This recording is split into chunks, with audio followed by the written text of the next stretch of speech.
5ই August বৈষম্য বিরোধী আন্দোলন 1 বছর পূর্তি উপলক্ষে সরকারিভাবে ছুটি ঘোষণা করা হয়। সারা দেশে এই দিনটি নানা কর্মসূচি ও প্রতিবাদী সমাবেশের মাধ্যমে পালিত হয়। তবে গাজীপুর সদর উপজেলার পিরুজালি মধ্যপাড়া এলাকায় অবস্থিত মিনিমেক্স কারখানা সরকারের ছুটি অমান্য করে শতাধিক শ্রমিক নিয়ে চালু রাখার অভিযোগ উঠেছে। সরেজমিনে দেখা গেছে ছুটির দিন হওয়া সত্ত্বেও কারখানায় পুরোদমে কাজ চলছে।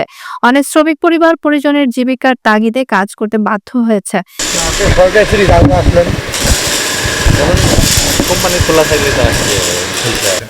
আমি তো ভাই খোলা রাখা কোনো কিছু না, আমি তো ভাই এমপ্লয়ি ভাই, আমি তো একটা ওয়ার্কারের মতন।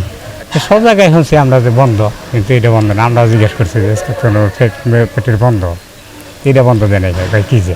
আমি এখানে রাজমিস্ত্রি কাজ করছি স্যার।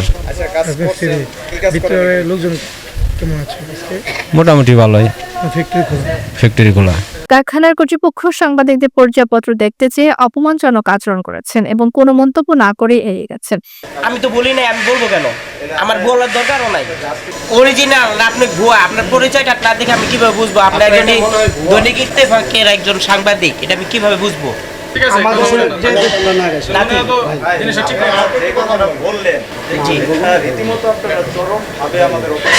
স্থানীয় সূত্রে জানায়, পিরুজালি ইউনিয়ন যুবদলের যুগ্ম আহ্বায়ক মোয়াজ্জেম হোসেন মহসিনের নেতৃত্বে কারখানার কার্যক্রম অব্যাহত রয়েছে। অপরদিকে শ্রমিকরা অভিযোগ করেছেন যে প্রতি মাসে মাত্র 7 থেকে 8,000 টাকার নিচে বেতন পাওয়া যাচ্ছে, যা তাদের ন্যায্য মজুরি শ্রম ঘন্টার তুলনায় অত্যন্ত কম। এতে অনেক শ্রমিক ক্ষোভ প্রকাশ করেছেন। গাজীপুর সদর উপজেলা নির্বাহী কর্মকর্তা জানান, এই অভিযোগের সত্যতা পেলে আইনগত ব্যবস্থা গ্রহণ করা হবে।